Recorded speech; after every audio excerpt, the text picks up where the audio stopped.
Generally, my peaceful nature does not allow for destruction. Two exceptions being little kid sandcastles at the beach when the parents aren't looking, and the guitar fretboard. So today, we're going to absolutely target and destroy specific points on the guitar fretboard that you can apply to different chords that you probably see all the time. And the example that we're going to use is going to sound like this.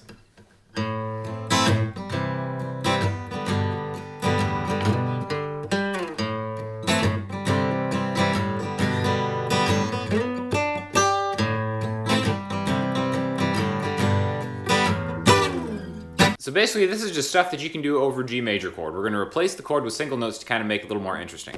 I know you've played this progression, A minor, C, G before, and you will play it again, but anytime you see a G major chord, this is going to be stuff you can do, and then you can start moving it around for really whatever chord that you want.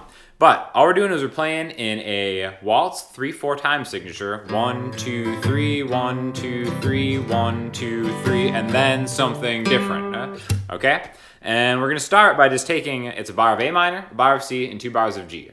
So the first bar of G, we're just going to play regular G major chord. I'm just going down, down, up, like a 1, 2, and 3 and. Then we have one more bar of 3, and you can strum this however you want. You can do it in 4. You can do it in 5. You can do it in 7 if you're nasty. But we're just going to kind of take one bar and then explore a little bit of these chord tones throughout the fretboard. So a G major chord is just a G note plus a B note plus a D note. Any order you want to do that, any amount of those notes are going to give you a G major chord. One cool way to start thinking about it is maybe thinking of an inversion where the root note does not come first, okay? So again, I said a G, B, and a D. We'll start with that third, the B, okay? Being the third note in the G major scale, G, A, B. The 7th fret on the low E string is a B note.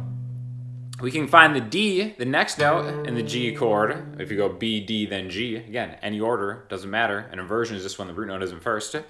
B, D, and then the root note right here. So I'm going 7E, 5A, 5D, B, D, G. It's kind of a backwards way to play G major, okay? So A minor, C, G, slide into those 3 notes, right?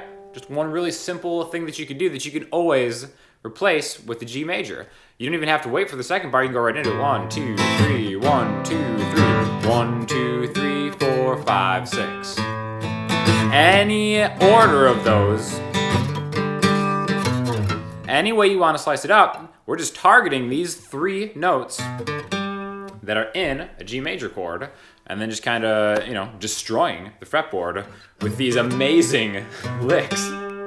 You can do the same thing with any other chord. If you want to do an A major, everything just moves 2 frets higher. Since G, G sharp, A, it's just 2 frets higher. Instead of doing that inversion here, you could do it here. You don't even have to know that you're playing a C sharp, an E, and an A. If you're doing an A major chord, you can just remember that, all right, here's my root note of the chord I want to kind of embellish or inflect. 4 notes, or 4 frets higher, 1, 2, 3, 4, is going to be where that stuff is going on. That good stuff is going on. Now the next octave of that can be even tastier, believe it or not. So the octave of that would be starting this, but an octave higher, which if you've seen some of the past videos, you can always find an octave from the low E string by going down 2 strings, down 2 frets.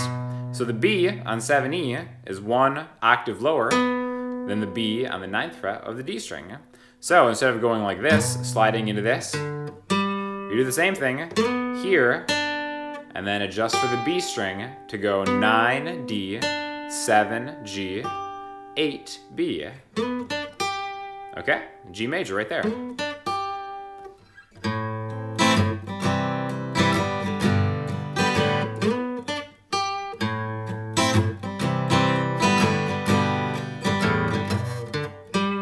You'll amaze your friends. They'll be like, what are you doing up here? It's so high on the fretboard. I've never been that far before.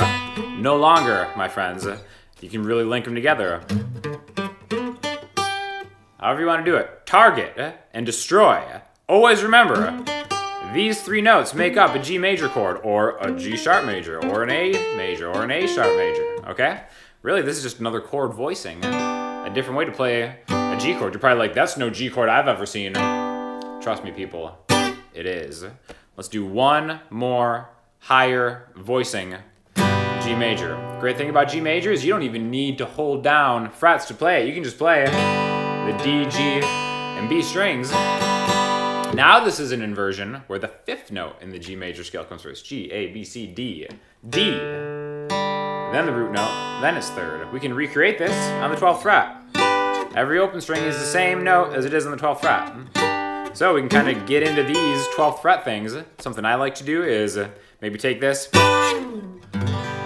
slide it back. It's kind of just like, end it. It's the only way to end a song in my opinion. So really, we can kind of mix and match any of these over that G chord. A minor, C major, G to the lowest inversion. Same thing. C major to the G. Let's go to the next highest one. A minor, C, G. What? Oh. So good. So, again, you might want to be careful because I've seen fretboards destroyed this way. You want to destroy it to the point that you're not actually altering the physical attributes of your guitar. But start thinking about these. You can think of these as arpeggios, you can think of these as licks, you can think of these as chord voicings. It doesn't matter as long as you think of your boy Sean helping you out on guitar. So any questions or comments that you have, hit me up in the comment section, Instagram, Twitter, or the website. I'll talk to y'all soon. Thanks a lot.